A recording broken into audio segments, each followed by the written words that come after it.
The morning sun cast a gentle glow over Kensington Palace as Duchess of Cambridge stood before her bedroom window, watching the gardeners tend to the roses below. Her fingers traced the cool glass as she tried to steady her breathing. Today would be one of the hardest days she had ever faced, and the weight of it pressed heavily on her chest. William had been called away on an urgent diplomatic mission to Australia, a last-minute request from the Foreign Office that would keep him away for 6 weeks. 6 weeks that felt like an eternity when she thought about everything they would miss together. Their 10th wedding anniversary was just 2 weeks away, and they had planned a quiet celebration at their Norfolk hall. Now, that dream seemed as distant as the horizon. The children were still asleep in their rooms. George, now 12, had grown so much this past year that he almost reached her shoulder. Charlotte, 10 years old, had inherited her grandmother Diana's compassionate spirit and seemed to sense when something was troubling her parents. And little Louis, 7, still believed that his father could fix anything in the world with a hug and a silly joke. Made her way downstairs to the kitchen, where Maria, their longtime housekeeper, was already preparing breakfast. The older woman looked up with knowing eyes, having witnessed many departures over the years. "Good morning, Your Royal Highness," Maria said softly, setting down a cup of Earl tea exactly the way he liked it. "The prince is in his study finishing his packing." Nodded, wrapping her hands around the warm cup. The familiar ritual brought some comfort, but her heart still felt heavy. She had married into this life knowing that duty would sometimes call William away, but it never got easier. Each goodbye felt like a small piece of her heart being carefully tucked into his suitcase. She found William in his study, standing over an open leather suitcase that lay on his desk. He was holding a small framed photograph of their family from last Christmas, taken at. In the picture, they were all laughing at something Louis had said, their faces bright with joy and love. William's thumb traced over the glass and could see the conflict in his shoulders, the way they held tension when he was struggling with something. "Second thoughts?" she asked quietly from the doorway. William looked up and she saw the pain in his blue eyes. "Always," he admitted, setting the photograph gently into the suitcase. "But you know I have to go. The situation there is delicate, and they need someone who understands both the political and personal aspects of the relationship between our countries." Stepped into the room, her bare feet silent on the Persian rug. "I know," she said, reaching out to straighten his tie, a navy blue one with small silver crowns that she had given him for his birthday. "I'm proud of you. I always am. It's just hard," he finished for her, pulling her into his arms. She fit perfectly against his chest, just as she had since their university days at. "It's hard for me too, darling, harder than you know." They stood like that for a moment, holding each other in the quiet of the morning. Through the window, could hear London beginning to wake up. The distant sound of traffic, the chirping of birds in the palace gardens, the gentle hum of life continuing around them. But in this moment, their world had narrowed to just the two of them. "The children will wake up soon," murmured against his chest. "We should tell them together." William nodded, pressing a kiss to the top of her head. "George already knows something is happening. He asked me last night if I was going away again. That boy is too observant for his own good." "He gets that from you," smiled, pulling back to look at her husband. "Remember when you used to notice everything about everyone at university? You could tell when I was upset before I even knew it myself." "I still can," William said, cupping her face in his hands. "And right now, I can see that you're trying to be strong for everyone else, but you're scared." His breath caught. Even after all these years, William could see right through her carefully composed exterior. "I am scared," she admitted. "Not about you traveling, not about the work you'll do. I'm scared about how much I'll miss you, how much we'll all miss you." "I'll call every day," William promised. "Video calls with the children before their bedtime. And I'll write you letters, real ones, like we used to do when we were dating and I was away with the RAF." "You still have those letters?" asked, surprised. "Every single one," William confessed. "They're in the safe upstairs. Sometimes, when I'm having a difficult day, I read them and remember what it feels like to fall in love with you all over again." Footsteps in the hallway interrupted them, small and quick. Louis appeared in the doorway, his hair sticking up in all directions, still wearing his airplane pajamas. He looked from his father to his mother, his young mind quickly assessing the situation. "Are you leaving again, Papa?" he asked, his voice small. William knelt down to his youngest son's level. "Yes, Louis, I have to go to Australia for a little while, but I'll be back before you know it." "How long is a little while?" Louis asked, stepping closer to his father. 6 weeks, William said gently. That's about as long as your summer holiday from school. Louis considered this, his 7-year-old mind working to understand time in a way that made sense to him. Will you miss my football match next Saturday? William's face fell slightly. He had been coaching Louis's Little League team, and next Saturday was their championship game. I'm afraid so, buddy, but Mama will be there, and she'll cheer extra loud for both of us. And she'll film it so I can watch when I call you that night, William added, seeing the disappointment on his son's face. By now, George and Charlotte had appeared in the doorway, drawn by the voices. George, tall for his 12 years, immediately understood what was happening. Charlotte moved to stand beside Louis, putting a protective arm around her younger brother. How long this time, Dad? George asked, his voice trying to sound mature but not quite hiding his disappointment. 6 weeks, William repeated. I know it seems like a long time. It is a long time, Charlotte said matter-of-factly. That's almost half of our school term. Watched her family gather in the study, her heart breaking and swelling with pride at the same time. Her children were handling this with such grace, such understanding. But she could see the sadness in their eyes, the way they were all trying to be brave for each other. Why don't we all have breakfast together? Suggested. Your father's plane doesn't leave until this afternoon. We have the whole morning. They made their way to the breakfast room, where Maria had set out all of William's favorites: scrambled eggs, grilled tomatoes, Cumberland sausage, and fresh orange juice. The children chattered about their school plans, their upcoming activities, trying to fill the space with normalcy. Mama, will you still help me with my history project about Grandmother Diana? Charlotte asked, cutting into her eggs. Of course, sweetheart, replied. We'll work on it this weekend. Your father left some wonderful photos and stories for us to use. And Papa, you'll help me practice my speech for the school assembly when you get back? George asked. He had been elected head boy of his year and had to give a presentation about leadership. I wouldn't miss it, William promised. We'll practice until you're tired of hearing your own voice. Louis, who had been unusually quiet, suddenly looked up from his plate. Papa, will you bring me back a kangaroo? The table erupted in laughter, the tension breaking for a moment. I don't think customs would allow that, Louis, William chuckled. But I'll find you something special, I promise. After breakfast, they spent the morning in the palace gardens. It was a tradition they had started when George was small, this last morning together before a long trip. They walked through the rose garden, played a game of football on the lawn, and sat by the pond feeding the ducks that lived there. Watched William with their children, memorizing the way he laughed at Louis's jokes, how he listened seriously to George's concerns about school, how he braided Charlotte's hair when she asked. These were the moments she would hold on to during the long weeks ahead. As the afternoon approached, the black cars began to arrive. William's security detail, his private secretary, and the staff who would accompany him on this mission. The official world was calling him back, reminding them all that this goodbye was necessary, important, bigger than their family's personal wishes. The children lined up to say goodbye to their father at the front steps of Kensington Palace. George shook his hand formally, then threw his arms around William's neck. Take care of yourself, Dad. We need you to come home.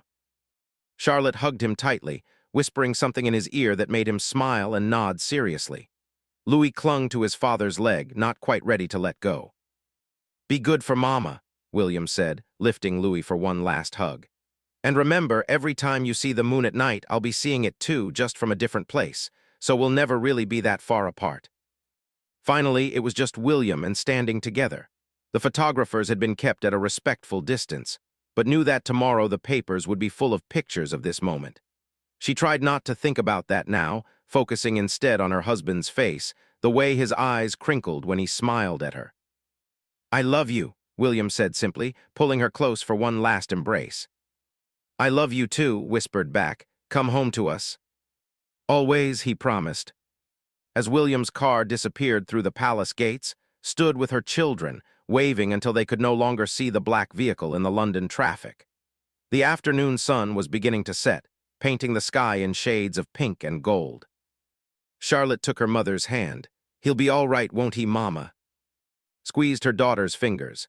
He'll be fine, sweetheart. Your father is the strongest, most capable man I know, and he loves us too much to let anything keep him from coming home. They walked back into the palace together, the four of them, ready to begin the countdown to William's return. Knew that tomorrow would bring new challenges, new ways to fill the space that William's absence would leave.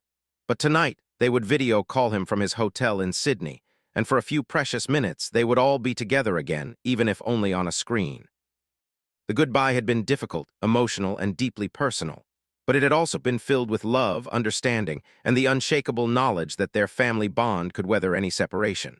As tucked her children into bed that night, she held onto William's promise, his words of love, and the certainty that this goodbye was not forever, but simply until we meet again. The first week of William's absence felt like learning to walk with one leg. Found herself reaching for her phone constantly, wanting to share small moments with him. The way Louis had pronounced sophisticated as sophisticated during dinner, or how George had helped an elderly woman with her groceries without being asked. These tiny, beautiful moments that made up the fabric of their family life seemed incomplete without William there to witness them. Had always been independent, even before her marriage. She had her own career aspirations, her own interests and friendships. But somewhere along the way, over 10 years of marriage, William had become so integrated into her daily life that his absence left an echo in everything she did. The morning cup of tea that he usually brought her. The evening walks around Kensington Gardens when he would tell her about his day. The quiet conversations after the children had gone to bed, when they could just be and William, not the Duke and Duchess of Cambridge. The children were adjusting in their own ways. George had become more serious, more protective of his mother and siblings. Often found him in the kitchen after school, asking if she needed help with dinner or homework supervision. At 12, he was already showing signs of the man he would become and could see so much of William in him, the same sense of responsibility and care for others. Charlotte had thrown herself into her schoolwork and her art projects.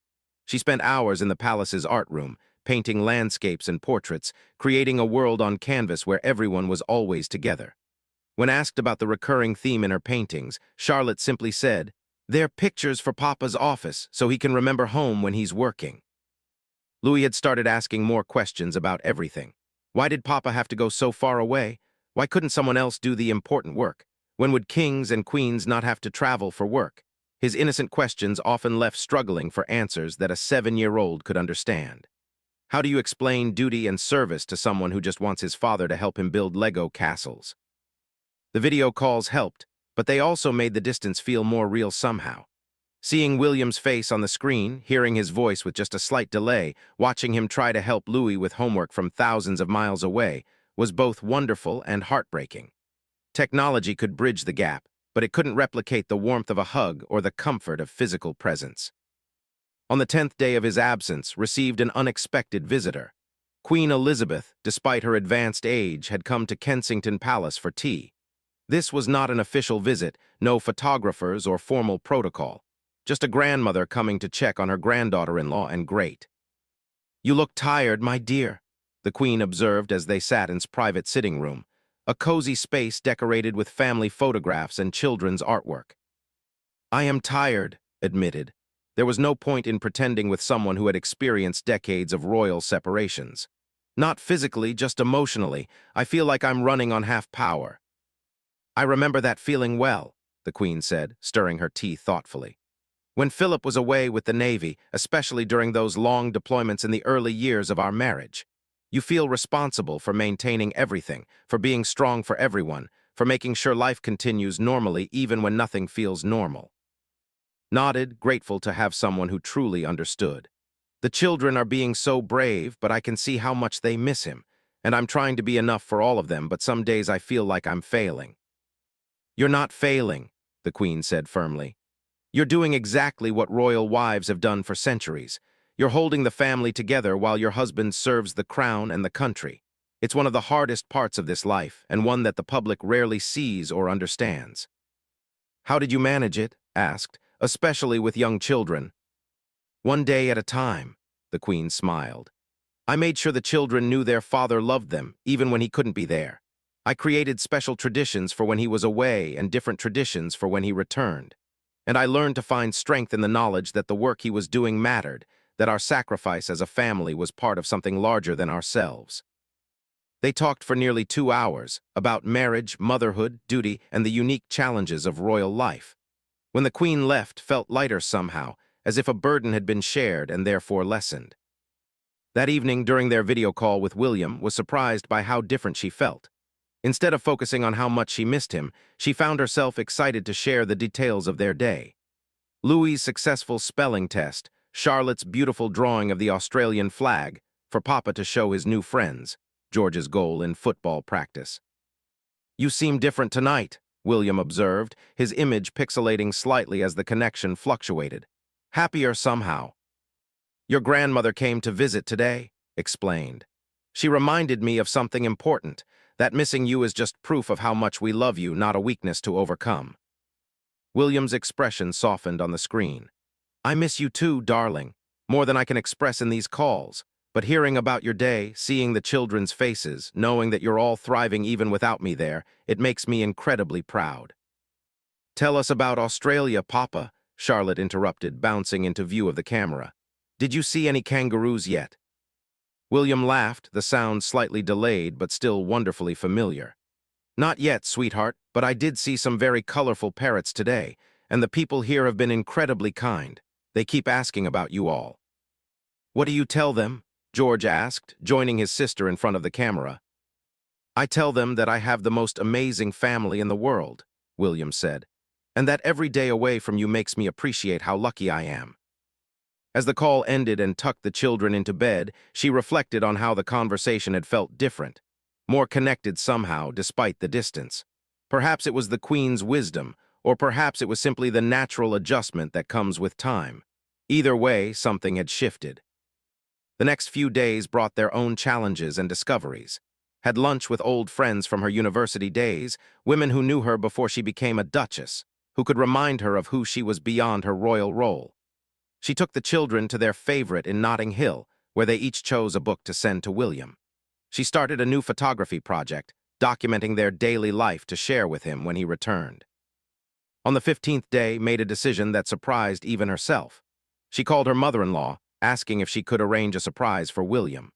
Working with the British Embassy in Australia, they organized a special video message featuring not just and the children, but extended family, close friends, and even some of the children's schoolmates. The children threw themselves into the project with enthusiasm. George wrote and delivered a speech about leadership that made cry with pride. Charlotte painted a canvas specifically for the video, explaining each brushstroke and color choice. Louis sang a silly song he had made up about kangaroos and koalas, complete with sound effects and dance moves. But's contribution was the most personal. She spoke directly to the camera, to William, with an honesty and vulnerability that came from 3 weeks of learning to miss him properly. "My darling," she said, sitting in their bedroom where the morning light fell across the chair where he usually read. "3 weeks ago, I was afraid of this goodbye, afraid of how much I would miss you. But what I've learned is that missing you isn't something to fear or overcome. It's a celebration of what we have together. Every moment I wish you were here is a moment I'm grateful that you're mine to miss." The video was sent to William during what would have been the middle of the night in London, but mid-morning in Sydney. His response came back within hours, a video of his own that had the entire family in tears. He was sitting in his hotel room, holding the framed photograph from his suitcase, and his eyes were bright with unshed tears.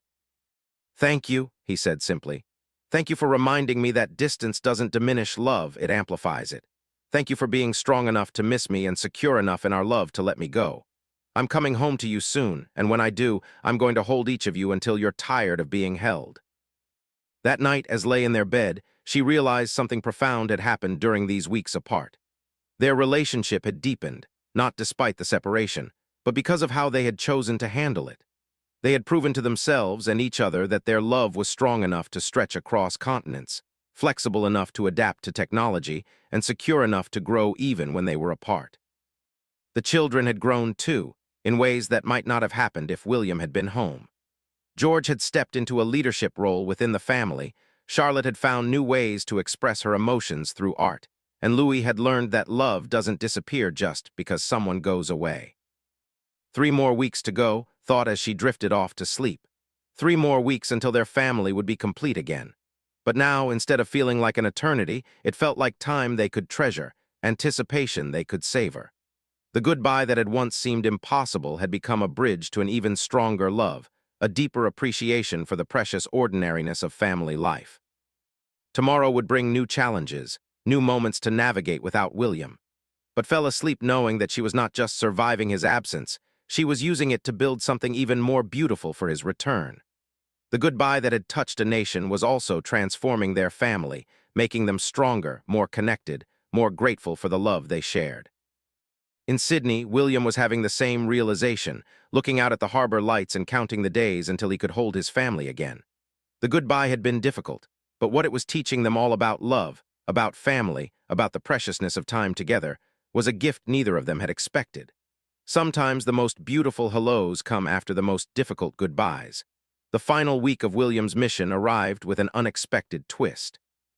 His diplomatic work in Australia had been so successful that he was invited to extend his stay by 3 days to attend a special ceremony honoring the Commonwealth partnership between Britain and Australia. It was an incredible professional opportunity, the kind that could strengthen relationships between nations for decades to come. When William called to explain the situation, could hear the conflict in his voice even across the thousands of miles that separated them. She was sitting in the garden at Kensington Palace, watching Louis practice his football kicks against the old oak tree, the same tree where she and William had carved their initials during their first year of marriage. "They want me to stay until Thursday instead of Monday," William said, his voice heavy with the weight of the decision. "It would mean missing George's school assembly on Tuesday, where he's giving his leadership speech." Felt her heart sink for a moment. George had been practicing that speech for weeks, and she had seen how much it meant to him to have his father there. But she also understood the importance of William's work, the delicate balance between family and duty that had defined their entire marriage. "What do you want to do?" she asked, though she already knew what he should do, what he would do, what she would encourage him to do even though it hurt. "I want to come home to you," William said immediately. "I want to watch George give his speech and help Charlotte with her art project and teach Louis those new football skills he's been asking about. I want to hold you and remember what it feels like to fall asleep next to you." But, prompted gently, but this ceremony could open doors for trade relationships that would benefit both countries for generations. It's bigger than just me, bigger than even our family. And I know that George would understand, even if he's disappointed. Watched Louis successfully kick the ball into the makeshift goal they had set up between two garden chairs.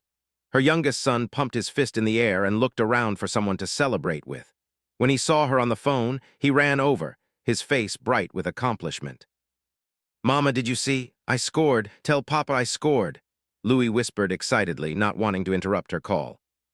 "Papa, Louis just scored a goal and he wants you to know," reported, smiling at her son's enthusiasm. "Tell him I'm incredibly proud," William said, and could hear the emotion in his voice. "And tell him that when I get home, we're going to have a proper football match in the garden." After Louis ran off to continue practicing, found herself in the familiar position of being her husband's confidant and counselor. "You should stay, William. You know you should. This is exactly the kind of opportunity that makes all the time away worthwhile." "How can you be so understanding?" William asked, his voice thick with gratitude and pain. "How can you always know exactly the right thing to say?" "Because I love you," said simply. "And part of loving you is loving all the parts of you, including the part that serves our country even when it's difficult for our family. George will understand because we've raised him to understand, and the extra few days will make your homecoming even." That evening gathered the children to explain the change in plans. They were sitting in the cozy family room, the one with the overstuffed sofas and the piano where William sometimes played for them in the evenings. Charlotte was curled up with her sketch pad, George was reading a book about World War II, and Louis was building an elaborate castle with his Legos. "Your father called today with some news," began, setting down her cup of tea. "His work in Australia is going so well that they've asked him to stay a few extra days for a very important ceremony." George looked up from his book immediately. "How many extra days?"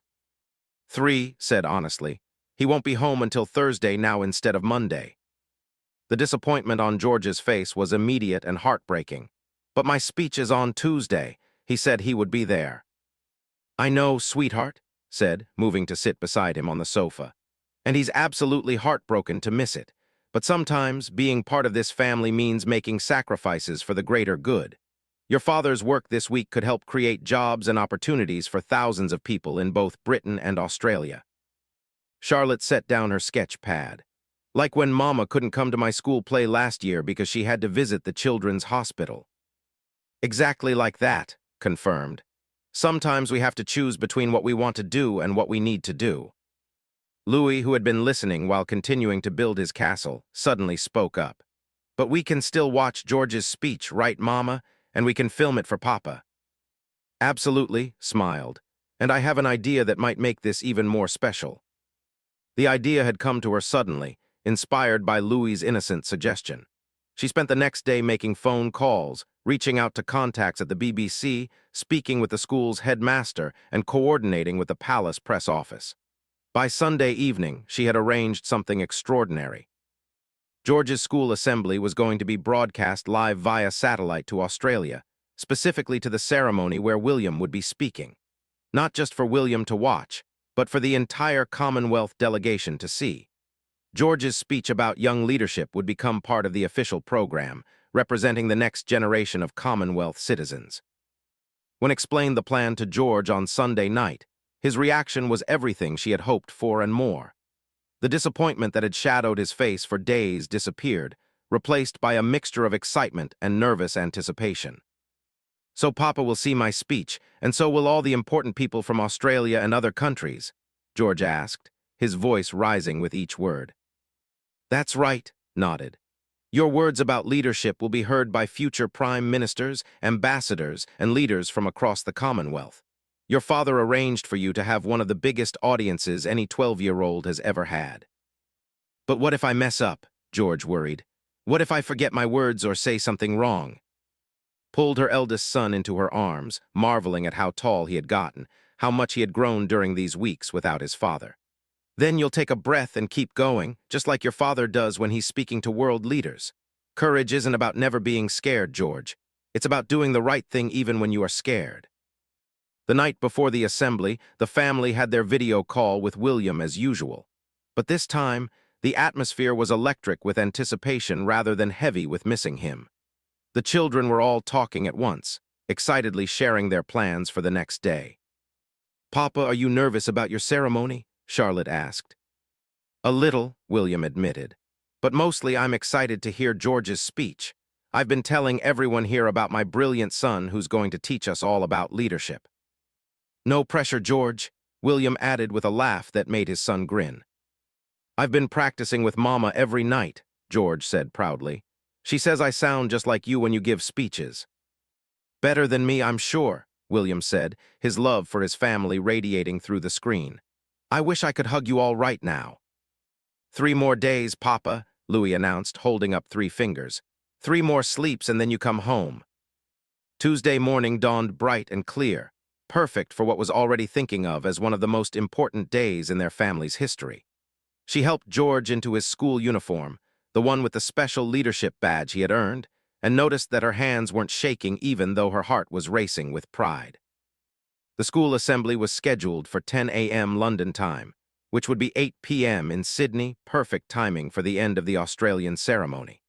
Charlotte and Louis took their seats in the front row of the school hall, surrounded by George's classmates' families and teachers who had all heard about the special broadcast arrangement. When George walked onto the stage, felt a surge of emotion so strong it nearly took her breath away. Her 12-year-old son, who had been born into this extraordinary life, was about to address not just his school but leaders from around the world.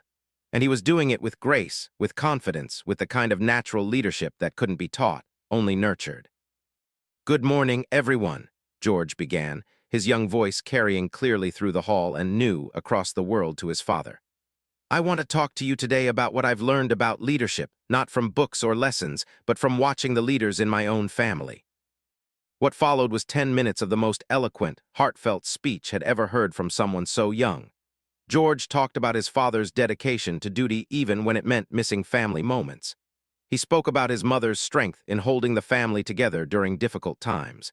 He mentioned his great-grandmother's lifetime of service and his grandparents' commitment to making the world better for future generations. But the moment that brought tears to Si's, and she later learned, to William's eyes thousands of miles away, was when George spoke directly to his father. I want to say something to my papa, who is listening from Australia, George said, looking directly into the camera that was broadcasting his words around the world. Thank you for showing me that real leadership means putting others before yourself, even when it's hard. Thank you for missing my speech so that you could help build bridges between countries. I understand now that the reason you're not here today is the same reason I'm proud to be your son. When George finished his speech, the applause in the school hall was thunderous, but barely heard it because her phone was already ringing. It was William, calling from backstage at his own ceremony, where she later learned that the entire Commonwealth delegation had given George's speech a standing ovation. William's voice was thick with emotion. That was the most incredible thing I've ever witnessed. I am so proud of him, so proud of all of you. How did our 12-year-old become so wise? He has an excellent role model, managed to say through her tears. The rest of Tuesday and all of Wednesday passed in a blur of excitement and anticipation. The story of George's speech had been picked up by news outlets around the world. The palace was flooded with positive responses from Commonwealth citizens who had been moved by the young prince's words. But for the children, the real excitement was much simpler. William was coming home tomorrow. Thursday morning arrived gray and drizzly, typical London, weather that somehow felt perfect for a homecoming. Found herself checking the flight tracking app on her phone every few minutes, watching the little airplane icon make its way across the map from Sydney to London. The children had insisted on making welcome home signs, turning the entrance hall of Kensington Palace into a riot of colorful poster board and glitter glue. Louis had drawn what he claimed was a kangaroo, but looked more like a brown rabbit with very long legs. Charlotte had created an elaborate artistic masterpiece featuring the flags of both Britain and Australia intertwined with hearts and flowers. George, ever the responsible older brother, had made a simple but elegant sign that read, "Welcome home, Dad. We're proud of you." When the call came that William's plane had landed at, felt her heart begin to race in a way that reminded her of their dating days, when every reunion after time apart felt like falling in love all over again. 6 weeks and 3 days. That's how long it had been since she had held her husband, since their family had been complete. The children positioned themselves at the front windows of the palace, watching for the familiar black car that would bring their father home. Stood behind them, her hands on Charlotte's shoulders, trying to project calm while her entire being hummed with excitement. "There," Louis shouted, pressing his face against the glass. "I see the car, he's coming." They all rushed to the front door, signs in hand, barely able to contain their excitement. Smoothed her dress, the blue one that William had always said was his favorite, and tried to prepare herself for the moment she had been dreaming about for weeks. The car pulled up to the front steps, and could see William's silhouette through the tinted windows. Her heart was beating so fast she thought it might burst from her chest. The door opened, and there he was, her husband, looking slightly tired from the long flight, but smiling the smile she had fallen in love with all those years ago at university. "Papa," Louis broke free first, running down the steps and launching himself into William's arms with the complete abandon that only a 7-year-old could manage. William caught his youngest son easily, spinning him around and burying his face in Louis's hair. "Hello, my brave boy. Did you take good care of everyone while I was away?" "I did, Papa, and I scored 17 goals while you were gone. Well, maybe 16 or 15, but lots of goals." Charlotte and George joined the embrace, and for a moment just watched her family reunite, memorizing the joy on their faces. The way William's shoulders seemed to relax as soon as he had his children in his arms again. Then William looked up and met her eyes over their children's heads. The expression on his face, the love and gratitude and pure happiness, was something she would remember for the rest of her life. He gently disentangled himself from the children and walked up the steps to where was standing. "Hello, darling," he said softly, his voice just for her. "Welcome home," she whispered back. And then he was holding her, and she was holding him, and the world felt right again. 6 weeks and 3 days of missing him, of being strong for the children, of video calls and letters and making do with half a heart, all of it melted away in that moment. "I love you," William murmured against her ear. "Thank you for everything. Thank you for understanding, for being so strong, for raising our children to be so incredible while I was away." "I love you too," whispered back, "and I'm so proud of what you accomplished, but I'm even more proud that you're home." They stood there for a long moment, holding each other on the front steps of Kensington Palace while their children chattered excitedly around them. The photographers, kept at a respectful distance, captured the moment that would grace the front pages of newspapers around the world the next day. But for Anne William, the cameras didn't exist. There was only their family, complete again, stronger for having weathered the separation, and grateful beyond words for the gift of being together. That evening, after a family dinner filled with stories of Australia and updates from home, after the children had finally been convinced to go to bed despite their excitement, and William sat together in their private sitting room. William was still holding the letters had written him while he was away, reading them again as if he couldn't quite believe he was really home. "The goodbye was so hard," said, curled up beside him on the sofa. "I was terrified of how much I would miss you." "And now?" William asked, setting the letters aside and pulling her closer. "Now I know that missing you was just another way of loving you," smiled. "And that goodbyes, even the difficult ones, even the ones that touch a nation, can make the hellos even more precious." William kissed her forehead, her cheek, her lips. "I never want to be away from you for that long again," he said. "But if duty calls, I know now that our love is strong enough to handle anything." "Even goodbyes that touch a nation?" asked. "Especially those," William smiled, "because they remind everyone, including us, what real love looks like." Outside, London settled into evening, unaware that in one of its most famous palaces, a family was rediscovering the simple, extraordinary joy of being together. The goodbye that had captivated the world's attention had become the foundation for an even deeper love, a stronger marriage, and a family bond that could weather any separation. The story that had begun with tears and heartbreak had ended with joy and reunion. But more than that, it had become a testament to the power of love to grow stronger in the face of sacrifice, to deepen through separation, and to create moments of such beauty and connection that they touch not just a nation, but the hearts of everyone who believes in the transformative power of true love.